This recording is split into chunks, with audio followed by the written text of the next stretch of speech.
മലയാള രുചിയിലേക്ക് എല്ലാവർക്കും സ്വാഗതം. Meringue cookies, മുട്ടയുടെ വെള്ളയും പഞ്ചസാരയും മാത്രം ചേർത്തുണ്ടാക്കാൻ പറ്റുന്ന ഒരു കുക്കീസാണിത്.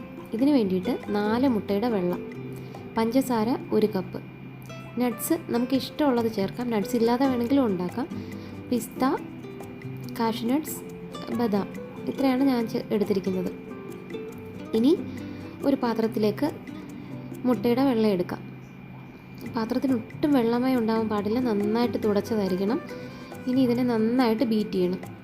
ഇത് നന്നായിട്ട് പതഞ്ഞ് വരുമ്പം പഞ്ചസാര കുറേശ്ശെ ഇട്ട് കൊടുക്കാം. പഞ്ചസാര ഇട്ട ശേഷം നന്നായിട്ട് ബീറ്റ് ചെയ്ത് നല്ല കട്ടിയാവുന്ന വരെ ബീറ്റ് ചെയ്യണം. ഒരു 4-5 മിനിറ്റ് കൊണ്ട് തന്നെ ഇത് നല്ല കട്ടിയായിട്ട് വരും.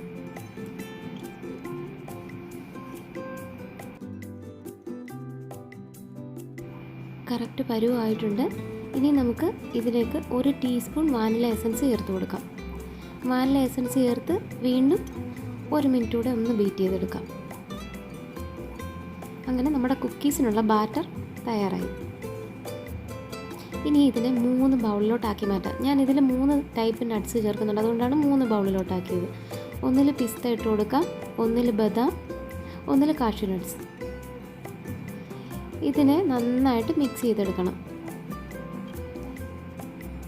ഫുഡ് കളർ വേണമെങ്കിൽ ചേർക്കാം, ഇഷ്ടമില്ലെങ്കിൽ ചേർക്കണ്ട. ഞാൻ പിസ്തയ്ക്കൊരു ഗ്രീൻ കളറും ആൽമണ്ട്സിനൊരു ഓറഞ്ച് കളറും ചേർത്തിട്ടുണ്ട്. അത് വേണമെങ്കിൽ മാത്രം ചേർത്താൽ മതി. ഞാൻ വെറുതെ ഇതൊന്ന് തിരിച്ചറിയാൻ വേണ്ടിയിട്ട് ഒന്ന് ചേർത്തുന്നേ ഉള്ളൂ. അപ്പോൾ ഫുഡ് കളറും ചേർത്തിട്ട് നന്നായിട്ട് മിക്സ് ചെയ്തെടുക്കണം. ഞാൻ സാധാരണ ഇത് ഓവനിൽ ബേക്ക് ചെയ്താണ് എടുക്കുന്നത്. ഇന്ന് ഞാൻ ഒന്ന് സ്റ്റൗ ടോപ്പിലൂടെ ഒന്ന് ട്രൈ ചെയ്ത് നോക്കുന്നുണ്ട്. ഓവനിലാണെങ്കിൽ ഓവൻ ഒരു 110 ഡിഗ്രി സെൽഷ്യസിൽ ചൂടാക്കി വെക്കണം. ഇങ്ങനെ ഓരോ സ്പൂണായിട്ട് നമ്മുടെ ബേക്കിംഗ് ട്രേയിലേക്ക് ഒഴിച്ചു കൊടുക്കാം. അതിനുശേഷം ഓവനിൽ 110 ഡിഗ്രി ചൂടിൽ 1 മണിക്കൂർ ബേക്ക് ചെയ്യണം. മെറിങ് കുക്കീസ് തയ്യാറായി. നല്ല ടേസ്റ്റാണ് ഇത് കഴിക്കാൻ. ഇനി ഞാനൊന്ന് പാനിലൂടെ ഒന്ന് ട്രൈ ചെയ്ത് നോക്കുകയാണ്. ആദ്യം ഒരു ദോശക്കല്ല് വെച്ച് ചൂടാക്കി അതിന് മുകളിലാണ് ഈ പാൻ വെച്ചിരിക്കുന്നത്. അതിലേക്ക് ഇങ്ങനെ ഓരോ സ്പൂണായിട്ട് ഒഴിച്ചു കൊടുത്തിട്ട് അതിന് തീ ഏറ്റവും ലോ ആയിരിക്കണം, അടച്ചു വെക്കാം. ഒരു 1/2 മണിക്കൂർ കഴിഞ്ഞപ്പോൾ ഇങ്ങനെയായി.